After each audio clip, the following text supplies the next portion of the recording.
Bom dia a todos. Queria agradecer muito estar aqui fazendo essa mediação desse painel. A minha intenção é que a gente tenha um debate sobre a situação de infraestrutura para o 5G. A gente sabe que há uma necessidade imensa de mais antenas, de situações melhores para a implantação. Não há 5G sem antena, não há 5G sem infraestrutura. Vai ser impossível pensar, tanto para o consumidor quanto para o mercado empresarial, que é um grande alvo também. A gente precisa lembrar que o 5G, para quem viveu, e eu vivi a discussão em 1994 sobre a internet no Brasil, é um ponto inflexivo, como foi a internet em 1994. O 5G pode mudar o Brasil, o 5G pode transformar a economia do Brasil, levar conexão onde não há ainda, onde não se conseguiu chegar. Então, o 5G tem uma tarefa aí de mudar esse país e de construir novas frentes de trabalho, de economia, a economia digital. Na verdade, a gente gostaria, então, de começar o painel agradecendo a presença do Marcos Ferrari, da Conexis, agradecendo a presença da Jaqueline Lopes, da Ericsson, e agradecendo a presença do Luciano Stutz, presidente da Brintel. E, para não demorar, eu acho que a gente pode começar, e só para avisar que esse painel também está sendo reproduzido no portal Convergência Digital, da qual sou diretora, para a gente ter aí também o público especializado acompanhando. Eu vou pedir licença à Jaqueline, que seria o melhor a fazer por conta da gentileza pessoal, mas eu queria começar com o Luciano e com o Ferrari, indo direto ao ponto. Existe 5G sem antena? Porque a gente sabe da situação complexa que nós estamos vivendo. Por exemplo, aqui em São Paulo, a gente sabe que as autorizações não acontecem há anos. Então, a gente precisa entender esse momento, é preciso que a sociedade entenda que nem sempre sem antena não se tem sinal. Então, Luciano, eu faço diretamente essa pergunta. Sem antena, sem infraestrutura, existirá o 5G? Olá, bom dia, Ana. Obrigado pela pergunta. Aproveitar aqui para saudar a Proteste, na pessoa do Fábio Zacarias, de quem fomos aí contemporâneos numa grande empresa de telecomunicações no passado. Saudar o Marcos Ferrari, Jaqueline Lopes, diretora de Relações Governamentais da Ericsson. Ferrari também presente, muito atuante nesse nosso debate Brasil afora. Ana, o que acontece? Não há conectividade sem infraestrutura, isso é básico, e também não vai haver uma implantação segura e muito rápida desse 5G no Brasil se não houver também um launch muito rápido de infraestrutura. Então, só para responder rapidamente sua pergunta, em que ponto que nós estamos hoje? Hoje o 5G está acontecendo já nos municípios brasileiros, está na necessidade de fazer uma atualização tanto das leis municipais de uso e ocupação do solo que permitem ou restringem a aplicação dessa infraestrutura em solo municipal e também da reforma dos procedimentos de licenciamento nos municípios brasileiros. Aqui eu faço um parênteses rápido, porque é necessário também, além de mexer nas leis, mexer nos procedimentos. O 5G vai necessitar de aproximadamente 5 vezes mais antenas do que o 4G. Mas não são 5 vezes mais torres, porque essas antenas, a maioria delas de menor porte, serão colocadas em pontos alternativos, como as fachadas dos prédios, as bancas de jornais, o mobiliário urbano em geral. E para isso a gente precisa reformar as leis, porque a maioria das leis municipais de uso e ocupação de solo que falam de antenas não estão preparadas para esses pequenos portes e principalmente porque a velocidade dessa grande quantidade de antenas, a gente precisa fazer isso muito rápido a instalação, senão a gente não vai ter o 5G dentro do cronograma esperado no edital do 5G da Anatel. Então, respondendo rapidamente sua pergunta, não vai haver boa conectividade sem uma boa infraestrutura e a gente está no momento agora de buscar exatamente esse alicerce com a reforma das leis municipais e dos procedimentos de licenciamento para fazer uma rápida instalação dessa infraestrutura de antenas, de postes, de mastros, de torres, sim, porque elas também serão necessárias em menor quantidade, mas serão, e que esses municípios possam aí, principalmente as capitais que fazem parte da primeira onda da implantação do 5G, possam receber essa infraestrutura de forma rápida e que a gente consiga entregar um cronograma do edital aí dentro do prazo. É isso, ou seja, não vai haver conectividade se não houver infraestrutura, Ana. Eu vou encaminhar uma pergunta para o Marcos Ferrari. Marcos, como que vocês estão vendo? Houve a regulamentação da Lei Geral das Antenas, mas a gente sabe que ainda há muito por fazer, né? Inclusive em relação aos próprios órgãos governamentais. A gente percebe que o 5G, por exemplo, no edital do 5G, que mais tarde a gente vai conversar um pouco mais, há a questão da obrigação da conexão nas rodovias, e a gente sabe que há problemas graves, que até com posicionamento do Supremo Tribunal Federal. Como é que você enxerga, Ferrari, essa questão da adoção da Lei Geral das Antenas por estados e municípios? Quer dizer, é um ponto tão essencial que, antes mesmo de se falar do leilão do 5G? Ana Paula, bom dia. Obrigado pela pergunta. Queria também cumprimentar o Luciano, colega aí nessa batalha sobre as leis municipais de antenas e outras brigas também que estamos atuando para avançar juntos. Também cumprimentar a Jaqueline Lopes, atuante aqui na Telebrasil, então queria também cumprimentá-la e, sem dúvida alguma, será uma grande contribuição aqui para o nosso debate. Bom, Ana Paula, eu queria primeiro fazer cor ao argumento do Luciano, né? Respondendo a sua primeira pergunta, de fato teremos conectividade, mas não teremos uma boa conectividade sem as antenas instaladas. Nós estamos falando de uma tecnologia no qual, quanto mais antenas, melhor para a conectividade, né? Tendo em vista que é uma tecnologia que requer muito mais antenas do que o 4G, né, as autoridades precisam se atentar para o fato de que não há conectividade sem antenas, né? Não há como transmitir dados, ou pelo menos haverá uma transmissão precária, né? O edital em si, ele é uma peça importante, né? Mas ele é o teto da casa, né? É o que, vamos dizer, estabelece as regras, as leis, as condições, né? As normas e tal. Mas precisamos ter, né, de fato, a base dessa casa. E a base, a principal base delas, né, é justamente termos condições para instalar infraestrutura. Avançamos bastante com a Lei Geral de Antenas, em 2015, ela foi regulamentada no ano passado, foi introduzido pelo decreto o silêncio positivo com base na Lei de Liberdade Econômica, está tramitando no Congresso, né, uma alteração legal para que insira na própria LGA o silêncio positivo para que possamos avançar nesse ponto relevantíssimo para o 5G. Né? Como o 5G ele é habilitador, significa que quanto menos antenas tiver, quanto mais dificuldade para instalar antenas houver, menos ele poderá habilitar em termos de serviços prestados às atividades econômicas e aos consumidores. Né? Então, nós sabemos e somos conscientes de que existem, né, vários desertos digitais no país. A pandemia mostrou isso de maneira muito nítida. Tá?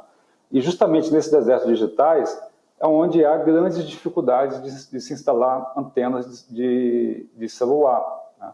Então, o avanço que houve com a LGA, ela precisa dar um salto um pouco mais qualitativo. O que eu estou querendo dizer com isso? Né? Se a pandemia trouxe a discussão da conectividade para o centro da mesa, é importante que, do ponto de vista federal, haja uma grande, vamos dizer assim, um grande pacote de diretrizes para que os municípios possam seguir. O que eu estou querendo dizer com isso, Ana? Estou querendo dizer que, dado que é a base da economia do futuro, né, é importante que o governo federal se movimente para oferecer aos municípios essas diretrizes. O presidente Leonardo, da Anatel, tem feito um grande esforço, um trabalho hercúleo para avançar nas leis municipais de antenas, e aí eu parabenizo a Anatel por isso, na pessoa do presidente Leonardo.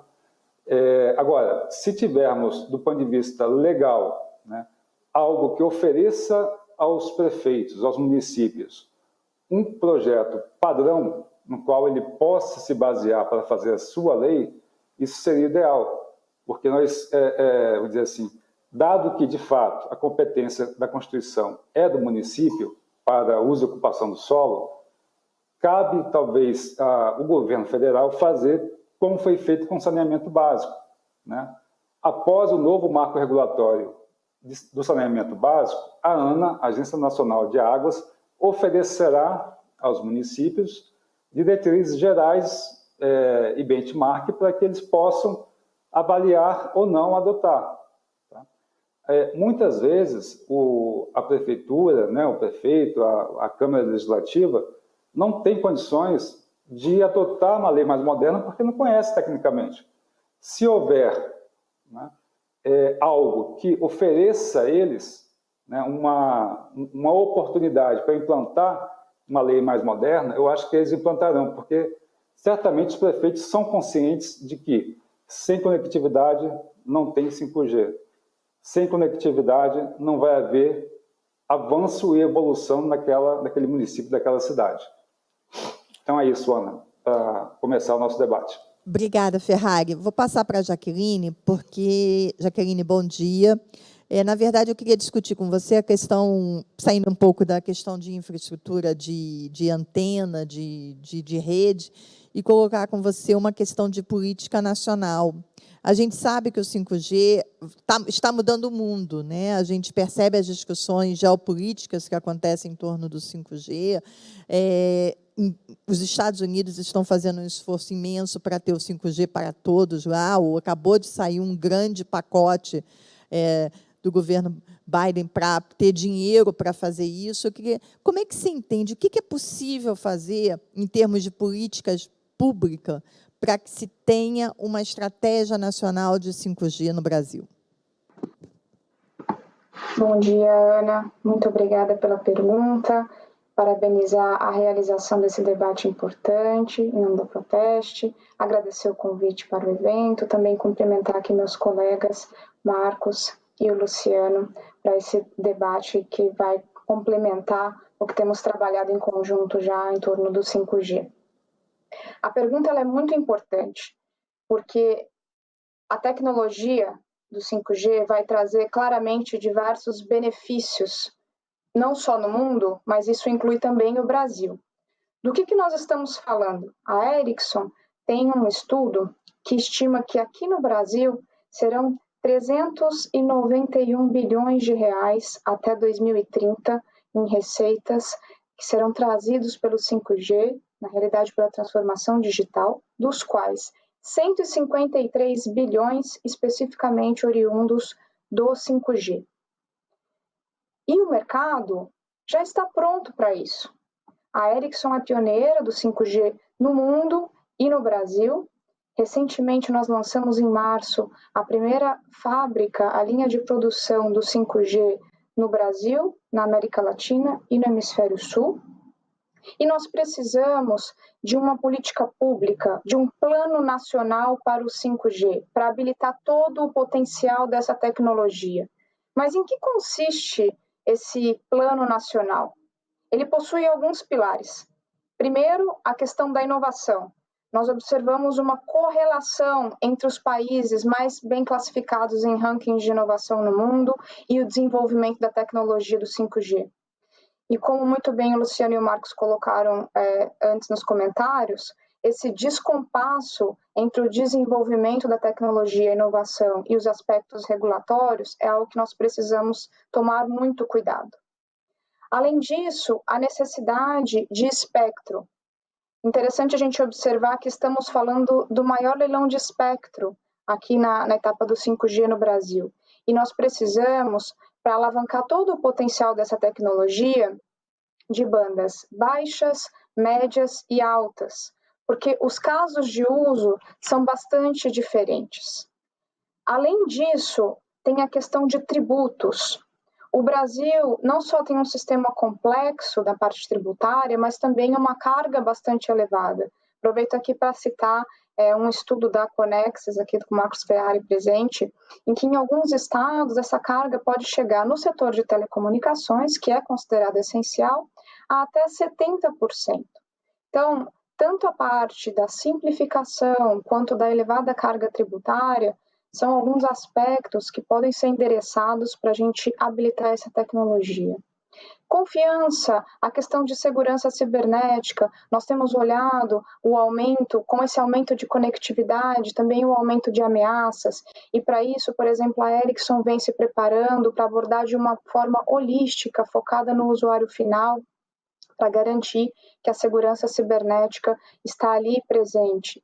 E, por fim, o quinto elemento, o quinto pilar desse Plano Nacional do 5G seria a aceleração de verticais. São vários setores que vão crescer aqui, incluindo a parte de indústria, segurança pública, agricultura, dentre vários outros, com um aumento de demanda de conectividade entre 65% e 85%, e justamente essa promoção da aceleração de verticais, a criação de ciência sobre os benefícios da tecnologia, isso em conjunto com os demais pilares do Plano Nacional do 5G, contribuirá para o desenvolvimento do nosso país. Jaqueline, obrigada. Você está absolutamente correto e é preciso levar em conta que não é só, o 5G não é mais um G. Eu acho que isso é a grande mensagem que o setor tem que passar para o consumidor. O 5G não é simplesmente porque você aumentou a sua velocidade de conexão. Não é passar do 3G para o 4G e ir para o 5G. O 5G é realmente uma nova etapa do setor de telecomunicações. E, Luciana, aproveitando isso, eu queria voltar a falar um pouco dos desertos digitais. A gente sabe que aqui no Brasil as classes C, D e E são as mais prejudicadas com a falta de conectividade. Como explicar a essas pessoas que elas não têm conexão aonde moram? A gente percebe aí claramente nessa questão do distanciamento social, a questão das escolas, quer dizer, das pessoas mais pobres sendo sempre as mais prejudicadas. Quer dizer, é óbvio que a inclusão digital aconteceu com o celular, mas a gente percebe que é possível fazer mais. Então, como explicar para essas pessoas que elas não têm conexão, que as operadoras, quer dizer, tem um lado econômico das operadoras, óbvio, mas que as operadoras também não chegam até elas por conta das leis que impedem que elas atendam esses lugares. Como fazer isso? Ana Paula, nesse sentido, a Brintel lançou aí no mês de maio desse ano um movimento chamado Antene-se. Está disponível antene-se.org.br, em conjunto com a Conex Brasil Digital, com a Associação Brasileira de Online e Offline, que é a Associação dos Aplicativos, com a Telcomp, com a CNI, também outro parceiro importante nessa causa, mas o Antene-se traz exatamente essa mensagem.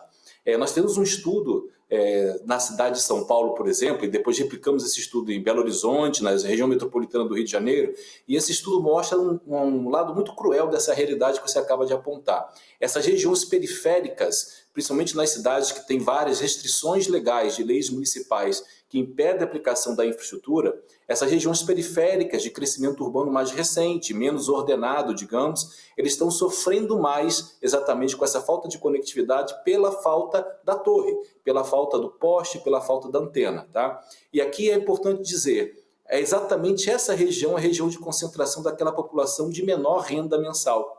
Então a crueldade vem exatamente daí, esses excluídos digitais da periferia das grandes cidades, afetado muito sim, não pela oportunidade de investimento das operadoras, porque onde tem gente, é lógico que o serviço quer chegar para fazer receita, mas principalmente, aí eu vou falar aqui um caso concreto da cidade de São Paulo, onde há mais de 5 anos não se licencia nenhuma torre adicional, então essas periferias das grandes cidades estão sofrendo muito com essa falta de conectividade pela aplicação. Um estudo do Instituto Locomotiva, que também é um parceiro nesse movimento Antene-se, mostrou que nessa periferia aproximadamente 75% das crianças, dos jovens e adolescentes, utilizam-se de smartphone exclusivamente, a rede celular, para ter acesso à internet, ou seja, para ter a sua aula online, para acessar outros serviços digitais. Então, se essa pessoa tem na periferia um acesso quase que exclusivo a partir de um smartphone, de uma rede celular, e lá não tem uma torre, cai no problema que nós falamos na nossa primeira intervenção. Sem infraestrutura não tem conectividade e essas populações das margens das grandes cidades estão afetadas exatamente nesse deserto digital, tão perto das capitais brasileiras, tão perto dessas zonas metropolitanas, mas ficam sem esse acesso aos serviços mais básicos. Nós vimos na pandemia essas crianças sem aula, o trabalhador dessa zona periférica também sem poder fazer o seu home office, no esquema que nós todos nos acostumamos há quase 2 anos a fazer, e principalmente aquele empreendedor dessas comunidades que precisa receber sua transação a partir de uma transação econômica, financeira, digital da maquininha de cartão de crédito, também não tem um sinal para receber. Então, isso foi matéria de alguns telejornais locais nas cidades brasileiras, de Goiânia e de São Paulo, por exemplo, esse estudo que nós fizemos e constatou essa desigualdade digital para essas regiões periféricas das grandes cidades. E aí, Ana, voltando ao ponto, o que a Brintel está fazendo, em parceria então com as associações, que inclusive a Conex Brasil Digital, é conscientizando as prefeituras de que, primeiro, o edital do 5G não é feito só de 5G, isso é muito importante. Nós temos trabalhado com um texto que foi aprovado ainda no ano de 17 ou 18 pela Anatel, um texto padrão, mas ainda que precisa ser alinhado ao decreto 10.480 do ano passado, mas um texto de PL padrão aprovado pela Anatel que a gente oferece às prefeituras para fazer uma aprovação de uma nova legislação local que permita exatamente a aplicação dessa nova infraestrutura para chegar às periferias e também para a aplicação do 5G. Então esse é um primeiro movimento, o movimento Antênese, de fazer essa conscientização. E o segundo passo é de tentar desencavar os quase 5.000 protocolos que nós temos nas prefeituras do Brasil para a aplicação de novas infraestruturas. Só na cidade de São Paulo esse número gera em torno de 1.800 protocolos pedidos, ou de novas torres, ou de torres que estão lá implantadas em solo e precisam ser regularizadas na cidade. Então, é um conjunto de providências, a primeira da reforma dessas leis municipais, desses procedimentos de licenciamento, para que a gente possa ter um licenciamento rápido e implantação dessa infraestrutura para preparar a cidade para o 5G. Como eu estava falando, o edital do 5G não é feito só de 5G. Os compromissos de abrangência que há no edital em 4G vão exatamente atingir a gente estima cerca de 8.000 localidades no Brasil que hoje não tem nenhuma conexão 4G, uma conexão de alta velocidade, também a maioria delas sem uma disponibilidade de um serviço de fibra ótica ou de SCM de alta velocidade. Então isso pode mudar também a realidade de várias cidades brasileiras dessas periferias. Eu vou citar 2 exemplos rápidos aqui de 2 realidades bem diferentes. Uma cidade que visitei, Teresópolis, aqui no interior do Rio de Janeiro, é uma cidade que tem 2 vertentes muito importantes. Primeiro, é a sede da Alterdata, uma das maiores empresas de software do Brasil. Então, essa Alterdata precisa de conectividade na casa dos seus funcionários para fazer o home office, uma empresa de tecnologia. E também é a cidade que hoje abastece, quase que na sua plenitude, a zona metropolitana do Rio de Janeiro de hortaliças. Esses pequenos produtores dessa periferia precisam dessa conectividade para vender o seu produto. Por outro lado, Jaguariúna, por exemplo, conversamos ontem com a Prefeitura de Jaguariúna, um parque industrial fabril muito grande colocado lá, Sky, por exemplo, Motorola, outras empresas de tecnologia estão instaladas em Jaguariúna e eles precisam dessa conectividade 5G no futuro para fazer a indústria 4.0. Ou seja, tanto o setor produtivo quanto também essa população, tanto periférica quanto urbana, precisam dessa conectividade, ou para sair desse deserto digital, porque não tem nem hoje 4G, ou para chegar na inovação do 5G e implementar os novos serviços digitais que serão habilitados a partir dessa tecnologia tão importante. Então é assim, Ana, assim que nós estamos fazendo, conversando com municípios, conversando com cidades, conversando com o governo de estados também. Já há uma lei estadual no Rio de Janeiro que oferece aos municípios um projeto de lei padrão para implantar nos municípios, e assim que nós estamos fazendo, preparando esse alicerce, como o Marcos Ferrari falou agora há pouco, para que seja colocada essa infraestrutura das cidades brasileiras. É isso, Ana. Luciano, obrigado. Só antes de passar para o Ferrari, eu queria que você dissesse muito claramente qual é o impacto real desses quase 5 anos sem autorização de implantação de antena na cidade de São Paulo. O que isso significa em termos de conectividade, em termos de antena? Porque a gente sabe que, por exemplo, as antenas no Brasil são quase... Ferrari me corrija se eu estiver com o número equivocado, mas eu acho que o Brasil tem pouco mais de 100.000 antenas instaladas em todo o país. O que significa para a cidade de São Paulo? Isso, eu acho que é importante a gente frisar isso, porque o Fórum Proteste 5G ele é muito voltado também para o consumidor, para que o consumidor entenda o quão importante é discutir rede, o quão importante é discutir fibra, o quão importante é mostrar que fazer uma infraestrutura para que o serviço possa chegar até ele, que a conexão não chega sem isso. Então, qual é o impacto na cidade de São Paulo? Então, vamos falar aqui, Ana, um pouco do estudo que nós fizemos na cidade de São Paulo, que é importante. O impacto é Distritos como Cidade Tiradentes e Guatemi, na periferia da Grande São Paulo, têm cerca de 10 mil habitantes dividindo a mesma infraestrutura, a mesma torre de telecomunicações, tá? E aqui eu quero fazer uma separação de infraestrutura para antena, porque antena é um elemento irradiante, às vezes você tem numa torre 3, 4, 5, 10 antenas. Então, se você pensar em infraestrutura, aquela torre que irradia sinal de todas as operadoras, ou uma operadora ou várias operadoras, distritos como Cidade Tiradentes e Guatemi, quase 10 mil habitantes por infraestrutura. Quando a gente estima o número médio país, por exemplo, médio país dos Estados Unidos em 2018, que era o ápice do 4G lá naquele país, 940 habitantes por infraestrutura, ou seja, nós temos 10 mil pessoas dividindo a mesma infraestrutura aqui perto da capital mais produtiva do país, mais importante do país, porque há 5 anos não se libera a implantação de uma nova torre em solo paulistano. É esse o impacto, ou seja, quando você tem mais pessoas dividindo a mesma infraestrutura, você tem um sinal que chega, que você vê lá no seu smartphone que aparece o sinal de 4G, mas você divide com tanta gente que a conexão é lenta, você não consegue fazer o que estamos fazendo aqui agora, uma transmissão de vídeo online, por exemplo, você não consegue ter acesso a uma gama de serviços importantes que propiciaria, por exemplo, a aula das crianças, o home office a partir de casa para os trabalhadores mais carentes. Então é esse o impacto real. Quando você tem uma cidade que há 5 anos não aprova nenhuma torre nova, você tem uma comunidade, uma urbanização que cresce em torno de uma torre já existente, e aí você tem muito mais usuários dividindo aquela mesma conexão.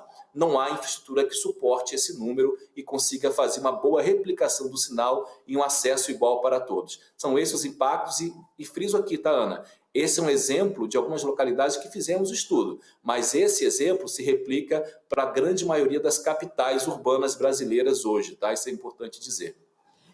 Eu cometi um equívoco, obrigada, Luciano, eu cometi um equívoco aqui, não anunciei antes, mas, por favor, espectadores, mandem suas perguntas, basta clicar no botão Faça a sua pergunta, que ao final desse painel a gente vai repassar algumas delas para os nossos entrevistados, que são os seus questionamentos.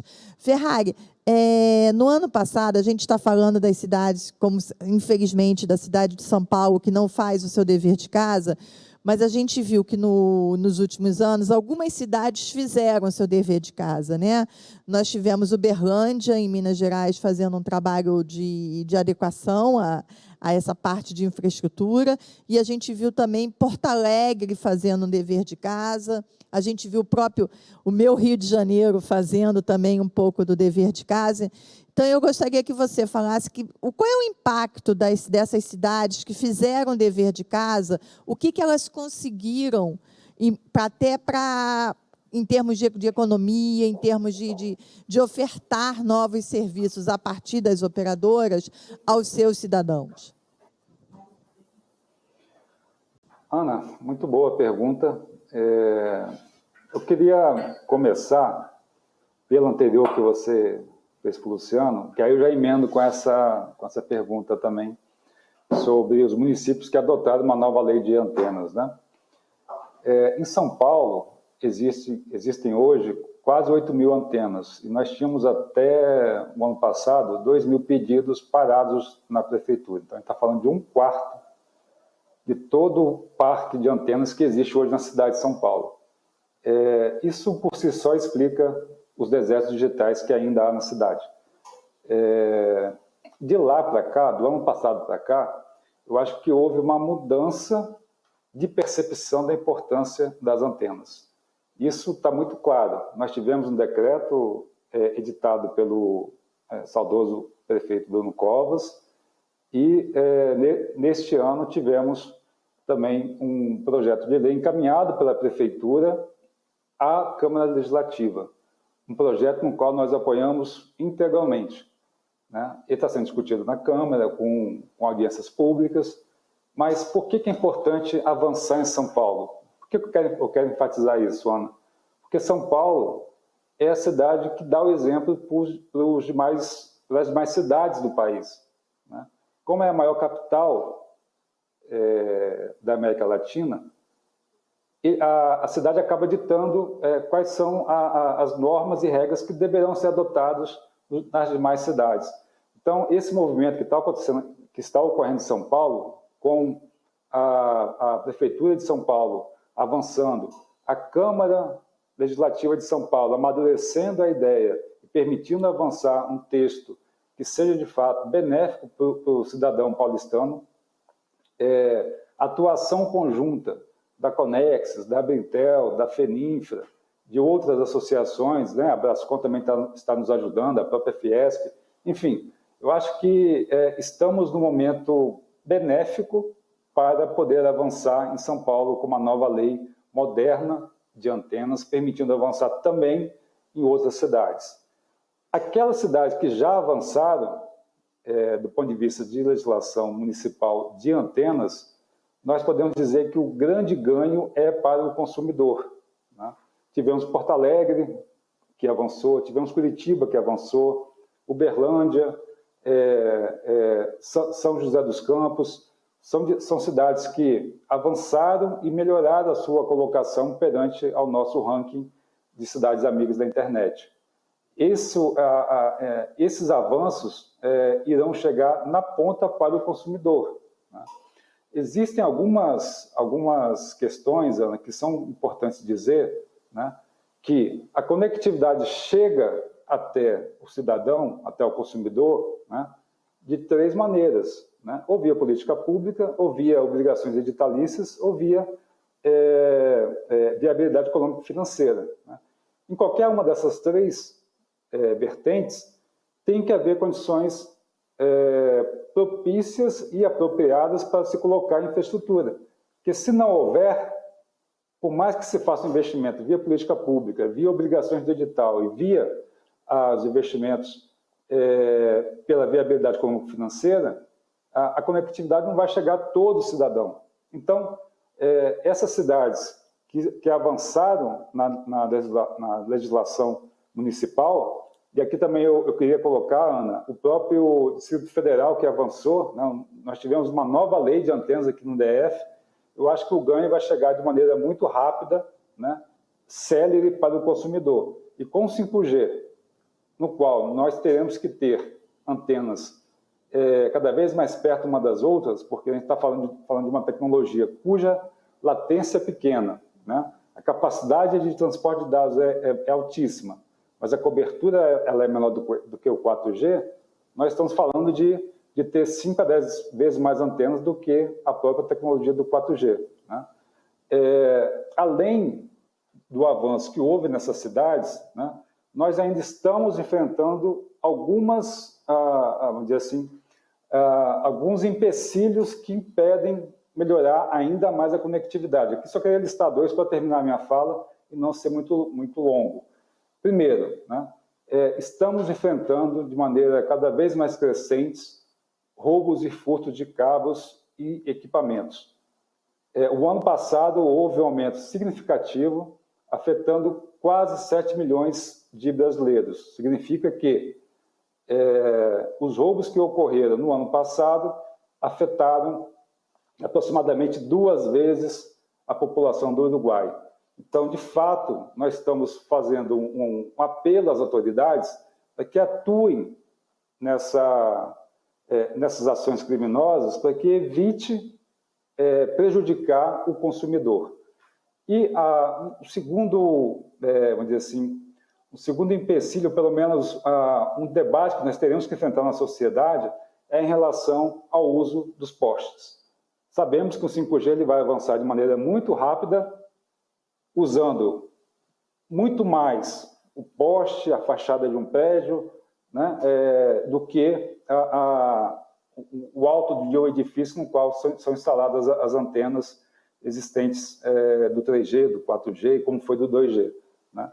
Então, ter condições viáveis para o uso do poste é fundamental para que o 5G possa avançar. Então, legislação moderna de antenas, né, inibição, né, ou até mesmo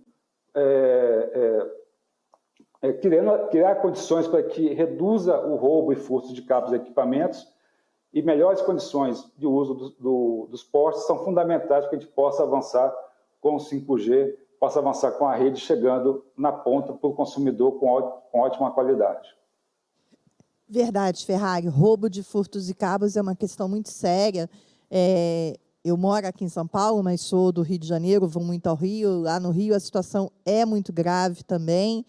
E isso deixa várias pessoas, né? Deixa milhares de pessoas sem acesso à internet, porque não tem como ter, até ter o conserto, até ter a revisão, até ter toda coisa, você acaba ficando sem o serviço, apesar de estar pagando por ele, né? Isso é muito complicado e precisaria de uma ação mais efetiva. Jaqueline, diante de tudo que foi colocado aqui em questão de infraestrutura, eu volto a você para a gente falar de política nacional. Como é que você percebe o que fazer para que as autoridades entendam que telecomunicações é estratégico, que conectividade é estratégico? Porque o que a gente percebe? Há um trabalho com Câmara, com Assembleia Legislativa, e isso demora, são anos de discussão. A gente pega o exemplo aqui de São Paulo, 5 anos sem instalação de antenas, são 5 anos discutindo, e apesar, os avanços são lentos. Como que você percebe que deve ser essa discussão? O que é preciso fazer para que telecomunicações seja estratégica do ponto de vista do Brasil, do Estado? Ana, muito obrigada pela pergunta. Diálogo é fundamental.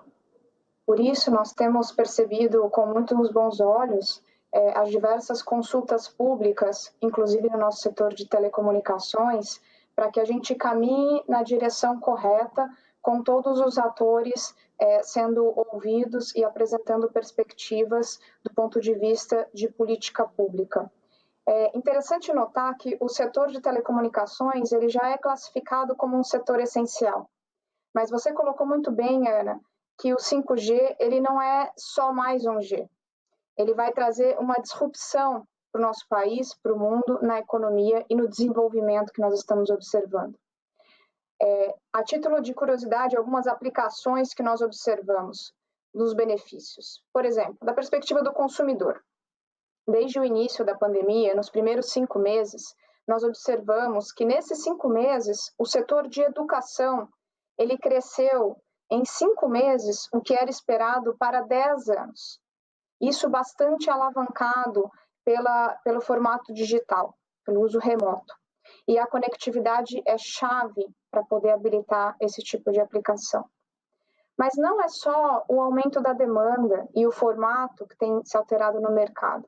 Nós também notamos que algumas pesquisas apontam que o uso de realidade aumentada ou realidade virtual pode acelerar em até 4 vezes o aprendizado, por tornar mais interativa essa experiência.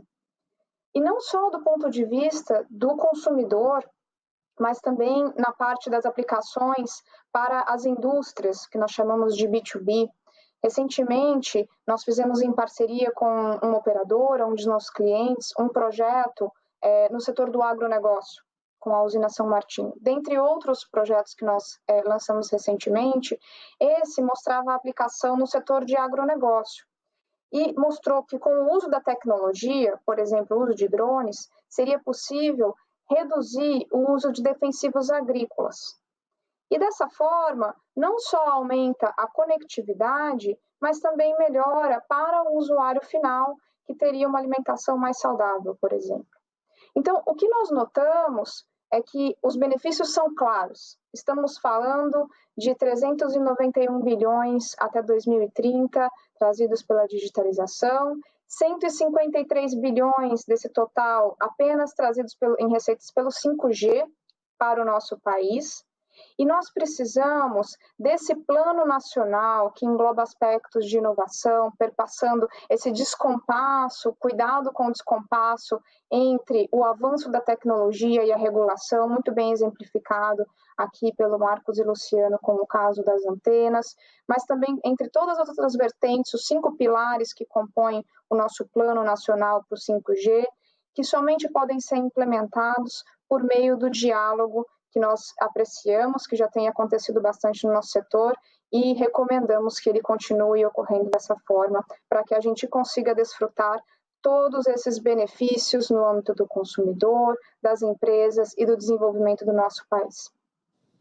Jaqueline, obrigada. Antes de nós falarmos efetivamente do edital do 5G, que para muitos que estão aqui ouvindo, para o consumidor que pode estar assistindo esse fórum, pode dizer assim, vão discutir edital, vão discutir essa questão, tribunal da TCU, Tribunal das Contas da União.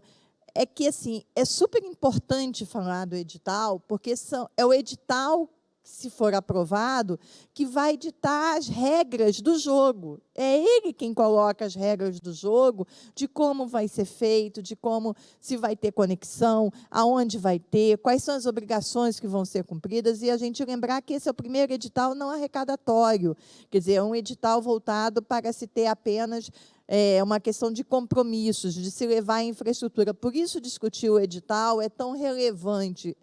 Com um edital bem feito, você tem a possibilidade de ter um serviço melhor ao consumidor na ponta.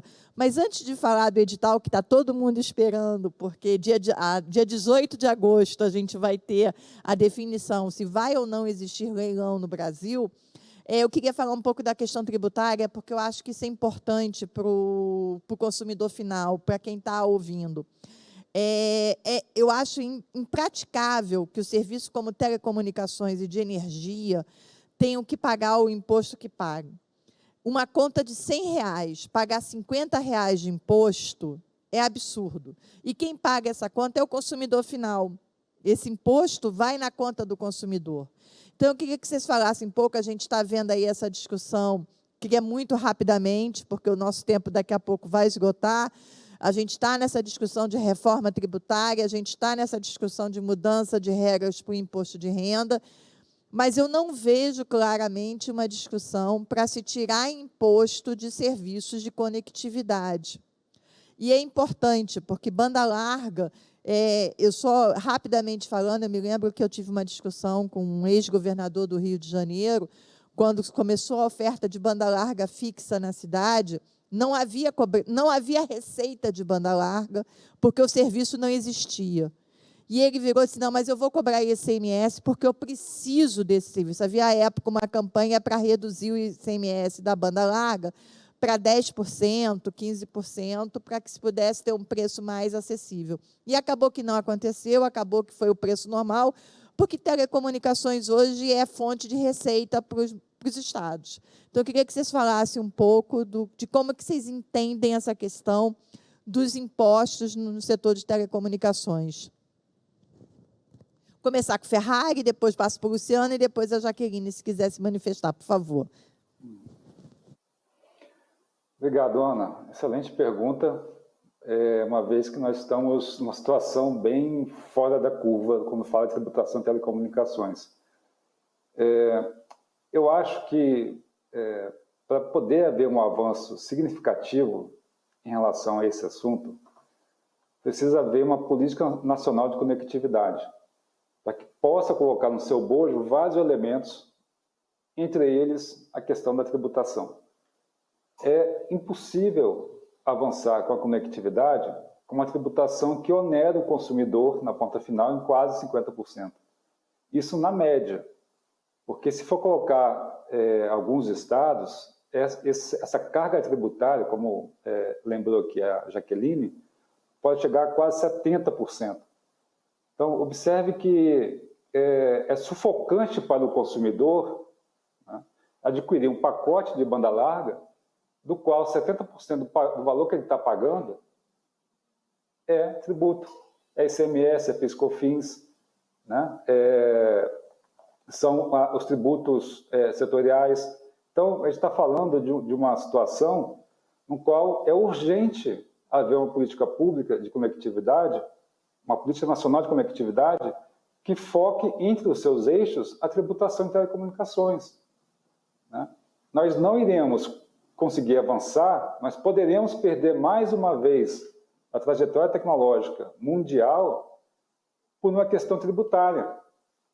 E aí, o que acontece? Em vez de haver um diálogo sereno, objetivo e concreto sobre a economia digital, sobre a economia do futuro, que é o que os países estão fazendo, os países da Europa, os países da Ásia, né, Estados Unidos, Canadá, o que está acontecendo?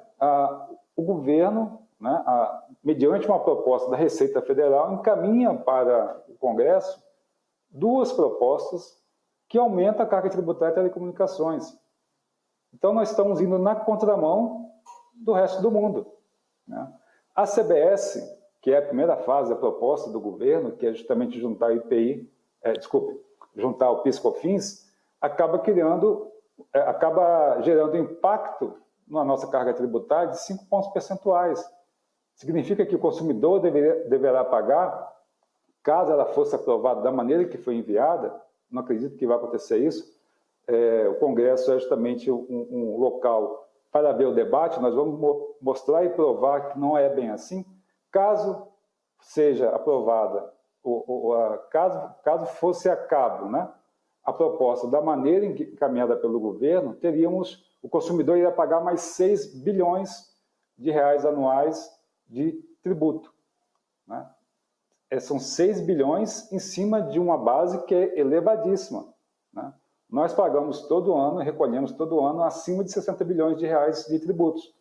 Então, pagar ainda mais 6 bilhões com a CBS seria um tiro no pé, do ponto de vista do futuro do país, né? A segunda fase, encaminhada pelo governo, né, também implicaria aumento de carga tributária, inibiria os investimentos, né, acabaria com incentivos que temos hoje no sistema tributário, no qual o setor de telecomunicações consegue ser beneficiado para incentivar os investimentos. Então, a maneira que está sendo discutida a reforma tributária no Congresso, ela carece de um maior diálogo amplo com a sociedade. Nós não acreditamos que avançar com uma proposta tributária, né, que mexa com regras fundamentais para o país, possa avançar sem um mínimo de diálogo amplo com a sociedade, com a audiência pública, com todos indo lá falar as suas opiniões, né? Nós acreditamos que, de fato, a tributação de telecomunicações é importante, né? A maneira que está sendo tocada a reforma tributária não é, vamos dizer assim, a melhor maneira, tendo em vista que vários setores serão impactados. E nós, aqui, né, mais ainda, que ao fim e ao cabo vai afetar diretamente o consumidor. Então, de fato, Ana, é um tema bem importante, temos que tocar esse assunto, temos que falar objetivamente com todas as letras que não é possível haver avanço na economia digital, avanço no 5G, com uma tributação de quase 50% na média. Então, queria alertar aí a quem está nos assistindo, que nos apoiem a reduzir a carga tributária, né? Só para quem está nos assistindo ter uma ideia, nós estamos falando de uma carga tributária no Brasil que é mais de 4 vezes a média mundial. Mais de 4 vezes. A média mundial é de 10,2%, a nossa é mais de 40%. É disso que estamos falando. Então, quanto mais tributo que o consumidor paga, menos conectividade ele vai ter. A regra é muito simples. Obrigado, Ana. Luciano, gostaria de falar alguma coisa? Peço só para a gente fazer comentários rápidos agora, porque eu quero entrar no edital 5G. Vou ser muito rápido, Ana, prometo. Só vou pegar um gancho no que o Ferrari disse e linkar com o que a gente falou antes, né?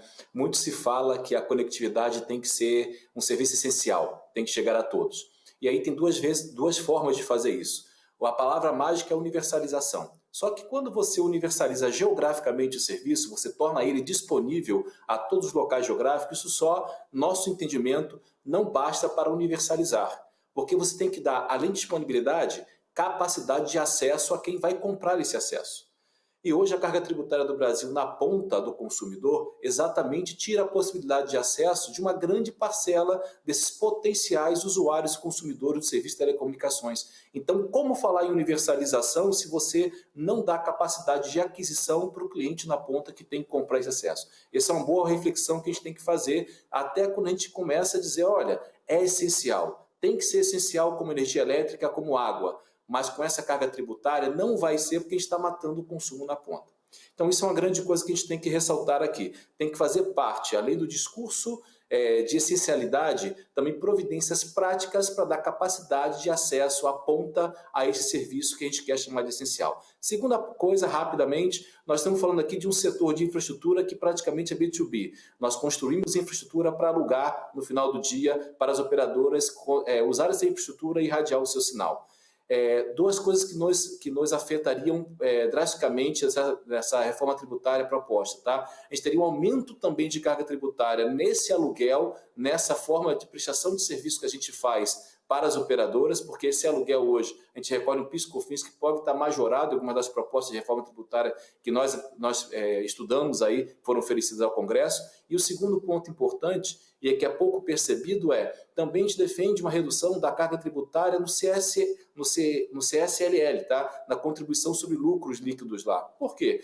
Grande parte desse recolhimento desse tributo, dessa carga tributária sobre o lucro líquido das empresas, ele poderia ser convertido em investimentos. E não é exatamente porque essa sanha arrecadatória desse imposto acaba levando parte desses investimentos para o Tesouro Nacional. E se a gente está falando aqui, de novo, em ter um serviço universalizado e essencial para a população, nós temos que pensar em todas essas vertentes. Então, você não pode encarecer também o fornecimento B2B desses recursos, dessa infraestrutura, se você não quiser encarecer o preço dele ao consumidor final. É importante pensar nessas duas vertentes. O consumo na ponta, mediante redução da carga tributária existente, e pensar também em não aumentar a carga tributária no fornecimento B2B, para que as operadoras não tenham aumento de custo e não tenham que repassar esse aumento de custo para os consumidores na ponta. É isso, em rápidas palavras, um resumo muito rápido, e tentei ser o mais didático no mínimo tempo possível. Jaqueline, você gostaria de falar alguma coisa sobre essa parte tributária?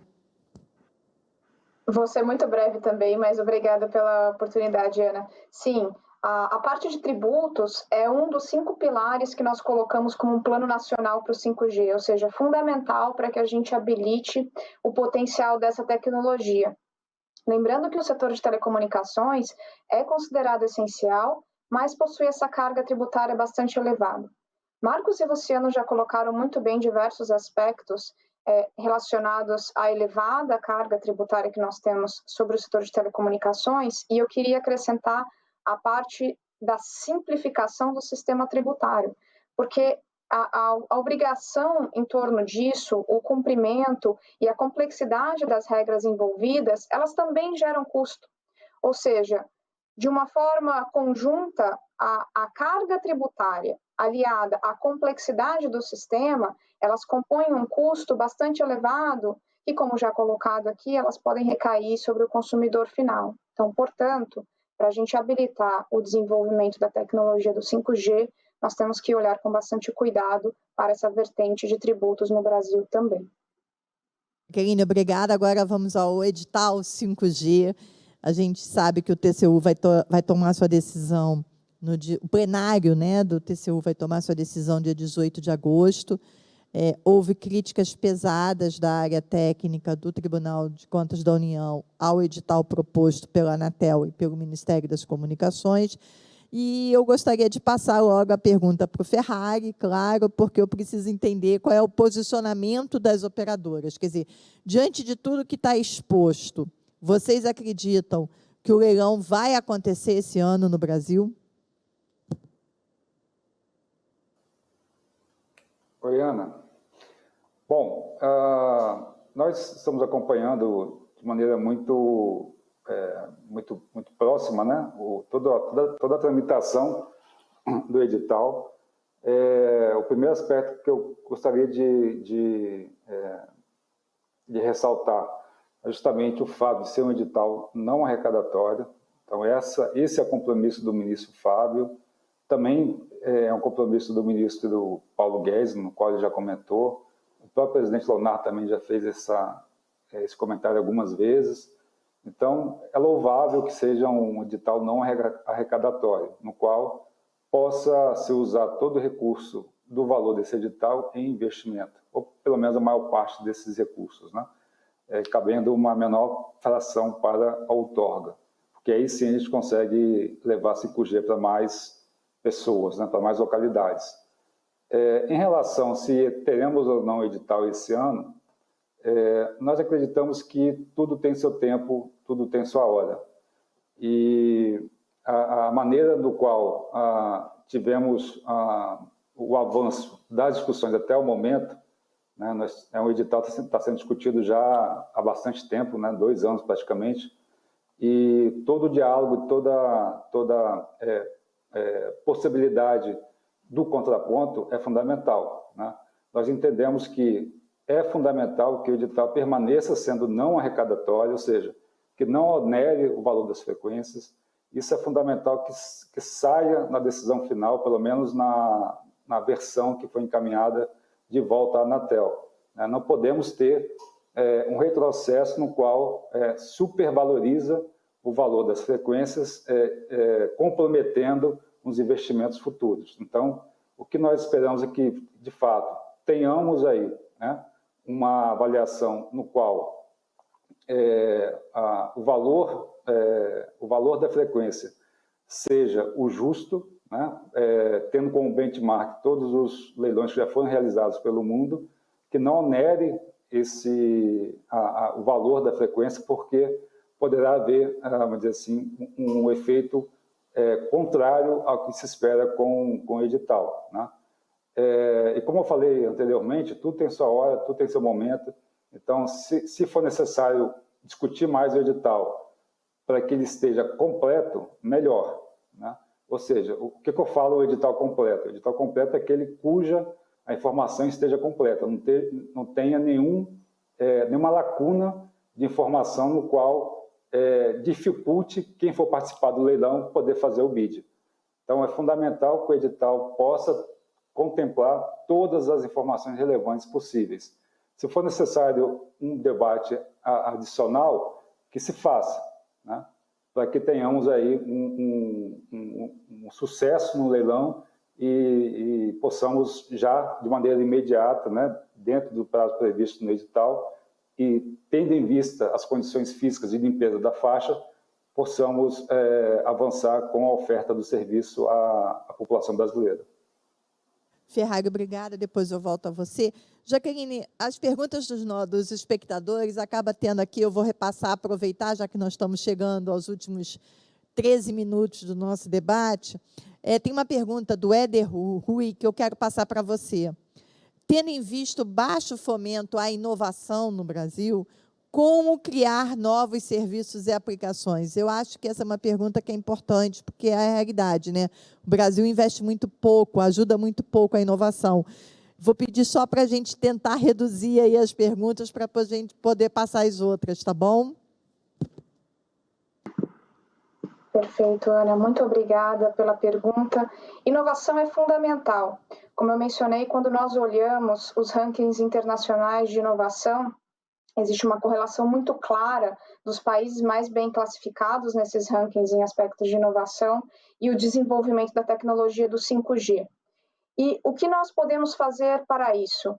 As políticas públicas construídas em conjunto, em diálogo com o setor produtivo, nós percebemos que o governo tem investido nessa forma também, elas são muito importantes para assegurar que os incentivos aconteçam das maneiras corretas. E como que isso acontece na prática? É um trabalho conjunto. Eu vou mencionar aqui o exemplo da Ericsson. Como eu comentei, nós temos um centro de pesquisa e desenvolvimento no Brasil, dentro do estado de São Paulo, fica na cidade de Indaiatuba. E lá nós investimos cerca de 100 milhões de reais por ano em inovação, ou seja, temos um compromisso com o desenvolvimento do país. Mas para alavancar esse potencial, o desenvolvimento de novas aplicações e tecnologias, nós também fazemos parcerias com outros atores do campo de inovação. Por exemplo, temos parcerias há décadas com universidades.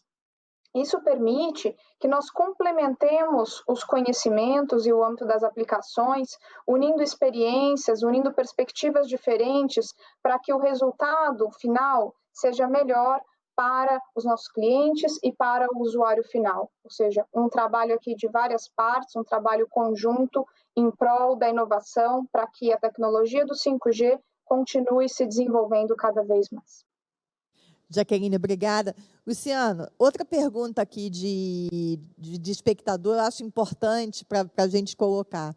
O Elson da Silva e Silva coloca o seguinte, que até acaba na discussão do debate, né? O 4G não está disponível em todas as cidades do Brasil. Vai acontecer o mesmo com 5G?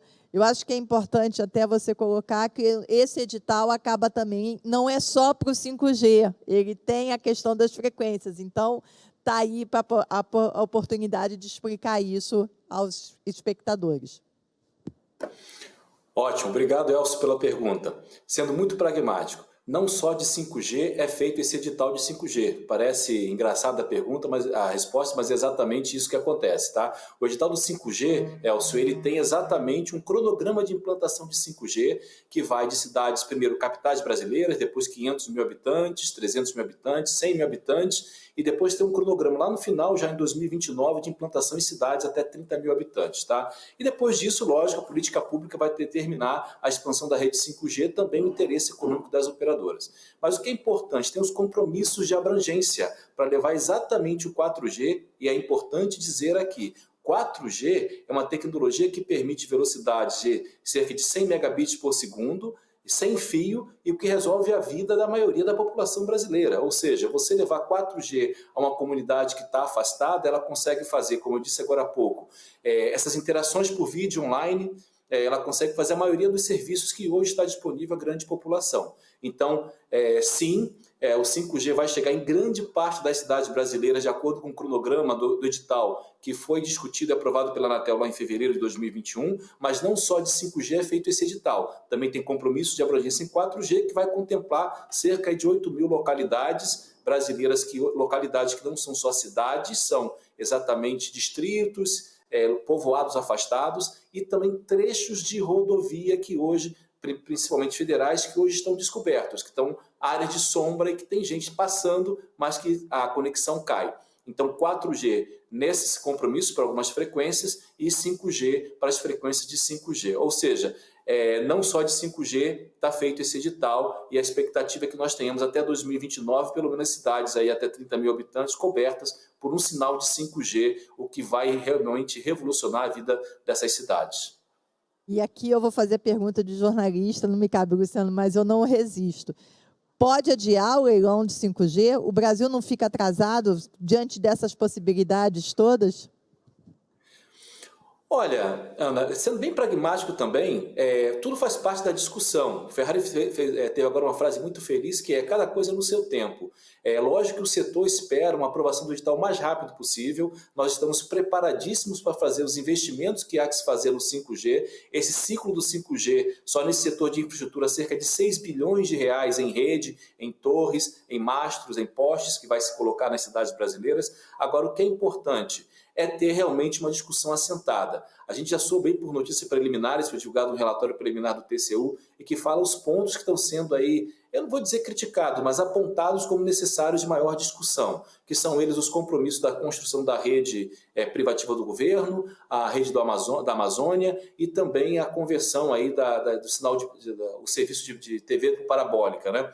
Olha, se for necessário essa discussão mais ampla para ter um edital melhor, ótimo. O que a gente fica preocupado, e aí sim é uma preocupação que a gente tem, é que isso não pode também levar a data de implantação dessa rede muito para longe, porque a cada mês que passa, não tenha dúvida que nós ficamos mais longe da oportunidade de fazer o Brasil sair na frente, primeiro, né, por competitividade com a nossa vizinhança na América Latina e também por competitividade no mundo. 5G significa não só novos serviços, mas indústria 4.0, significa conectividade muito maior além do 5G e significa avanço, desenvolvimento econômico e principalmente redução da desigualdade social, que a gente acredita que essa conectividade, fruto do edital do 5G, vai ser uma ferramenta essencial para reduzir esse deserto digital que a gente tem, reduzir o abismo social, o abismo digital que a gente tem entre as populações. É isso, Ana. Cada coisa no seu tempo, mas sim, quanto antes isso sair, melhor para a sociedade brasileira, não temos dúvida. Jaqueline, do ponto de vista da indústria, não aconteceu leilão esse ano. É um atraso? Bom, do ponto de vista da indústria, para alavancar todo esse potencial do 5G que eu comentei, o leilão ele é fundamental. porque ele vai trazer uma nova escala para a tecnologia, e ele vai conectar justamente não só os aspectos de 5G, mas os compromissos que estão previstos nesse edital, eles ampliam a conectividade do país como um todo. Então, nós notamos que para ter efetividade esses investimentos, é importante que ele aconteça o mais breve possível. Naturalmente, a previsibilidade ao setor é importante, e nós observamos que isso tem acontecido por meio de iniciativas importantes do lado do governo, como a consulta pública realizada, alguns debates que acontecem sobre o tema, para que no final dessa discussão as regras elas sejam previsíveis e contribuam para o desenvolvimento do setor. Mas nós entendemos que o leilão ele é capaz de alavancar todo o potencial dessa tecnologia. Daí a importância dele acontecer o mais breve possível. Jaqueline, obrigada. Ferrari, tem uma pergunta da Sabrina Assis que eu vou passar para você, que eu acho que é importante. A estrutura necessária para o 5G vai encarecer o serviço ao consumidor final?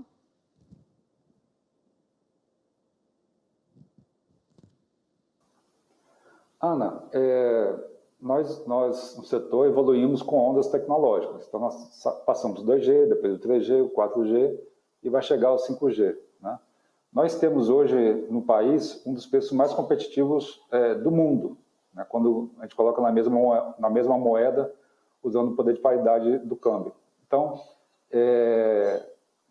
uma coisa não implica a outra. Né? Na verdade, nós temos um mercado amplamente competitivo, no qual permite oferecer uma condição de preço muito benéfica ao consumidor. Né? E da mesma forma, acreditamos que todo investimento que fazemos ao longo desse período e que iremos fazer com o 5G, dará condições para que o consumidor tenha a melhor experiência possível com o 5G. Que não vai encarecer, quer dizer, do ponto de vista de estrutura, não é isso que vai encarecer o serviço ao consumidor.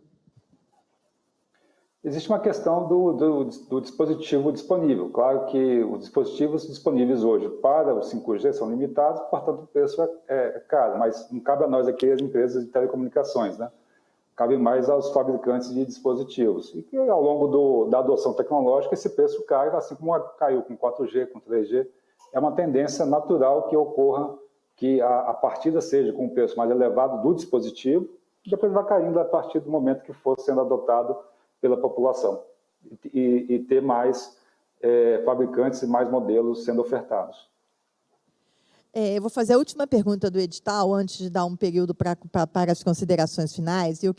A pergunta é para os três. O que vocês mudariam no edital? Se pudessem mudar, o que vocês mudariam no edital do 5G? O que seria o mais prioritário a mudar? Eu vou começar com o Luciano. Ana, ótima pergunta.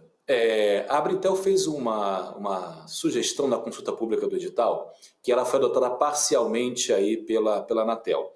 É um dispositivo dos compromissos de abrangência que premiaria o município que modernizasse a sua legislação municipal de aplicação de antenas e daria a ele a vantagem de ser escolhido primeiro, né, na adoção do compromisso de abrangência pelas operadoras. E a gente sugeriu isso como uma obrigação, ou seja, teria que haver a escolha daquele município que primeiro fez o seu alinhamento da legislação municipal à legislação federal. Isso saiu apenas como uma possibilidade. Então, a operadora hoje pode escolher. Eu mudaria isso e mudaria uma coisa que agora eu vou roubar a ideia do Ferrari, que eu vi outro dia que é muito boa, como foi feito no marco do saneamento. Eu incluiria também no edital a questão de o governo federal facilitar ou priorizar a liberação de recursos federais para essas cidades que tiverem também alinhamento dessa legislação federal exatamente de telecomunicações, de aplicação de infraestrutura, à legislação federal. Então, acho que isso são instrumentos inteligentes, instrumentos que podem ser adotados de maneira a incentivar a aceleração da adoção de novas legislações e acabar com hoje, que, repito aqui, é o principal problema do alicerce da gente fazer implantação de infraestrutura no Brasil, que é exatamente o anacronismo entre a tecnologia como está hoje e as leis que regulam a implantação disso em solo dos municípios. Essa alteração que eu faria, Ana, sendo bem rápido e preciso aqui. Jaqueline. Obrigada, Ana. Nós entendemos que o edital ainda está em discussão, mas um ponto muito importante é que, na conclusão dessas discussões que ocorrem no âmbito do governo neste momento, com uma etapa importante no TCU até a semana que vem, e depois isso retornará à Anatel, é a permanência do formato do leilão não arrecadatório. Inédito aqui no Brasil, a gente percebe que é uma tendência no mundo, outros países da América Latina também têm discutido esse formato, e é um grande avanço. Por quê? Justamente porque não se limita a conectar as pessoas, a população, em 5G, mas algumas obrigações, elas ampliam a conectividade do Brasil para regiões talvez mais remotas, com conexões em 4G, por exemplo. E tem um estudo interessante da Ericsson nesse sentido. Nós calculamos que o aumento de 10% dos dispositivos conectados até 2025 pode aumentar a arrecadação de tributos aqui no Brasil em cerca de 26 bilhões de reais. Ou seja, chamamos de leilão não arrecadatório porque, inicialmente, esse valor é revertido para investimentos no setor, mas até mesmo esse formato contribui para a arrecadação. E melhor, ele permite que sejam feitos mais investimentos no setor, por todos os atores, as empresas que estão envolvidas aqui no segmento de telecomunicações, e amplia a conectividade da sociedade. Ou seja, é fundamental que a gente avance nesse formato, respeitados os aspectos de previsibilidade para os atores envolvidos nessa discussão do leilão também. Ferrari.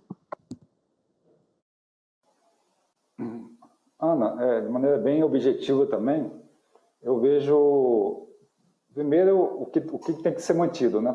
Eu acho que tem que ser mantido ser um leilão não arrecadatório, não sobrevalorizar o valor da frequência, ser o valor justo de um bem escasso no qual haverá competidores no mercado para adquirir essa frequência. Então, qualquer movimento de aumento do valor da frequência, nós acreditamos que está equivocado. E se pudesse sugerir alguma alteração, né, nós entendemos que o edital foi bastante discutido, ele está ainda em discussão, né, faz parte do processo. Eu particularmente acompanhei acho que todos os editais da última década, quando eu estava atuando no governo. Então, eu acredito que a oportunidade para discutir está havendo, nós estamos no processo de discussão, né? Acredito que o avanço do edital, né, de tal maneira que permita uma flexibilidade na limpeza da faixa, seria ideal para que possamos também avançar nos investimentos do 5G. Né? Então, acho que esse seria um ponto, 2 pontos, né?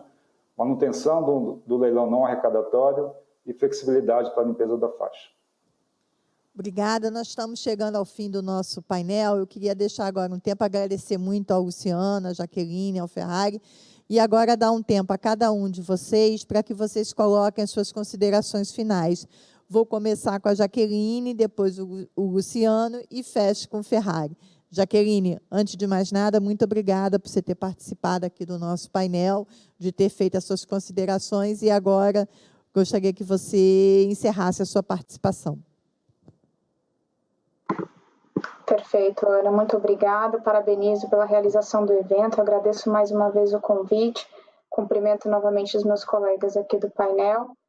A Ericsson, como pioneira do 5G no mundo e no Brasil, está pronta para o 5G. Nós entendemos que essa tecnologia tem um potencial de trazer diversos benefícios. A digitalização trará 391 bilhões de reais para o Brasil, dos quais 153 bilhões oriundos do 5G. Para alavancar esse potencial, o Plano Nacional do 5G, nos seus 5 pilares, é fundamental para que nós tenhamos, como setor, as condições adequadas para obter os benefícios da tecnologia. Com isso dito, observamos que o 5G contribuirá não só para o crescimento do setor de telecomunicações, mas para o desenvolvimento econômico do Brasil e da nossa sociedade. Muito obrigada. Luciano. A Proteste. Agora apareceu? Bom, primeiro agradecer aí o convite à Proteste, agradecer a você, Ana, pela generosidade dessa mediação. Obrigado, Jaqueline Ferrari, aí, pelas palavras e pela contribuição de tão importante debate. O que eu quero só falar aqui para a gente fechar esse debate, Ana, que o que é importante ainda há um caminho a percorrer nessa primeira etapa de preparação para o 5G. Hoje nós temos, por exemplo, à tarde, uma audiência pública na cidade de Florianópolis, que discute a sua nova lei. Cidades como São Paulo, Rio de Janeiro, estão bem avançadas numa discussão, já perto de termos aí uma lei nova aprovada. Essas cidades são modelos e exemplo para outras cidades do Brasil, mas é importante que a gente prepare, principalmente todas as capitais brasileiras, para o prazo que a gente tem aí no cronograma inicial da Anatel, de 1 ano depois da realização da licitação, de implantar o 5G. E digo isso porque a gente tem que preparar todas as capitais, né? Não são só as principais. E nesse mundo de infraestrutura, quando a gente pensa em construir uma torre, os números médios são importantes a gente falar aqui, você leva em torno de 10 a 12 meses entre localizar o terreno, ou localizar o proprietário, uma fachada de prédio, um tubo de prédio que pode receber uma antena, você fazer um contrato com esse privado ou com esse público que é dono dessa instalação, você depois fazer um licenciamento na prefeitura, comprar os materiais, construir, levantar, a operadora aí, colocar seus equipamentos e ligar o disjuntor. 10 a 12 meses, desde o início até você prover uma cobertura numa estrutura de grande porte. Ou seja, se o cronograma tem 12 meses aproximadamente depois do leilão para isso acontecer em todas as cidades brasileiras, capitais brasileiras, é importante que a gente já tenha, desde já, essa discussão do marco legal em cada cidade e preparado para receber esses investimentos. É uma pauta positiva, sem contraindicações, fazer uma lei nova que deixe regras claras e crie um ambiente jurídico, de segurança jurídica para a realização desses investimentos privados. Então, o recado que a Brintel deixa aqui hoje é necessário ainda promover esse debate em cada cidade, principalmente nas capitais nesse primeiro momento, para que a gente tenha um 5G efetivo, de qualidade, bem implantado e que possa reduzir a desigualdade social e principalmente levar desenvolvimento econômico ao Brasil, tornando mais competitivo no cenário internacional. É isso, Ana, muitíssimo obrigado pela sua mediação e estou à disposição aí para as perguntas depois. Exatamente. Se não tiver, a cidade é junho de 22, né? Pelo cronograma, chegar o 5G nas capitais. Se não tiver infraestrutura, se não tiver lei, se não tiver, não tem como. Isso não, não se instala infraestrutura em um dia. Então, é bom, essa discussão é relevante. Obrigada, Luciano. Ferrari. Ana, obrigado pelo convite. Queria reiterar o agradecimento à Proteste por esse evento e por nos convidar a fazer parte dessa mesa de debate. Também agradecer a Jaqueline, ao Luciano por dividir comigo aqui, né, esse palco virtual da discussão sobre o 5G. E eu queria só encerrar, né, as minhas palavras finais dizendo que nós estamos comprometidos com o consumidor. Nós fazemos investimentos de maneira significativa para que possamos oferecer sempre o melhor serviço para o nosso cliente. Queremos sempre queremos sempre avançar, né, de tal maneira que o consumidor fique satisfeito com nossos serviços, mas é importante ter condições mais benéficas para o consumidor. Então, eu queria finalizar minha fala reforçando a necessidade de uma reforma tributária ampla que reduza a tributação em telecomunicações, termos uma política nacional de conectividade, avançarmos em leis modernas de conectividade, né, de antenas, para que os municípios possam, de fato, receber o 5G da maneira mais eficiente possível e também apostar que teremos um leilão não arrecadatório, né? Ou seja, que não haverá nenhuma mudança nessa premissa básica do edital que vai garantir o sucesso do 5G no Brasil frente às outras experiências que estão ocorrendo pelo mundo. Então, muito obrigado, Ana. Obrigado a Proteste também pelo convite. Só para você, Ferrari, ver chegar aqui uma pergunta que eu acho que é importante. O que as operadoras estão fazendo para melhorar o atendimento ao consumidor? Essa é uma reclamação, as operadoras seguem no ranking das mais reclamadas e eu gostaria de que você colocasse, em rápidas palavras, o que está sendo feito para que o consumidor tenha um atendimento melhor e mais eficiente pelas operadoras. Ana, excelente pergunta, obrigado. Estamos fazendo o que de melhor há de fazer perante ao regulamento da agência. Então, já contamos hoje com as ouvidorias para que possa atender da melhor maneira possível o consumidor. Temos hoje funcionando perfeitamente bem a plataforma Não Me Perturbe, no qual é focado no telemarketing, e observamos um grande avanço na redução de reclamações referente ao serviço de telemarketing de telecomunicações, né? Nós estamos observando mês a mês quedas nas reclamações perante a Anatel acima de 2 dígitos, de 2 dígitos, né, em torno de 20%, 25%, 15% em algum momento. Então, eu acho que isso é tudo fruto dos investimentos que estamos fazendo para atender melhor ao consumidor, para que ele possa ter uma melhor experiência com as operadoras.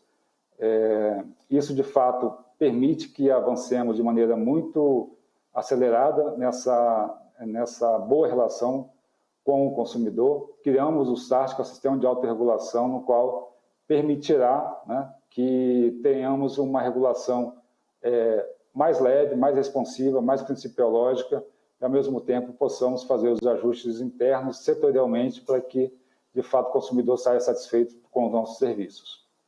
Obrigada, Ferrari. Obrigada, Luciano. Obrigada, Jaqueline, mais uma vez. Obrigada a você, espectador, que ficou com a gente assistindo esse debate. O 5G é crucial. E agora eu convido você, espectador, a ficar, a não sair, porque daqui a pouco começa o segundo painel, que tem como tema harmonização normativa e segurança jurídica, os desafios para o 5G. Esse painel vai contar com a participação de representantes da Anatel, da Conex e da Freshman Advogados. A moderação será do Caio Bonilla. Fiquem com a gente. Obrigada. Bom dia a todos.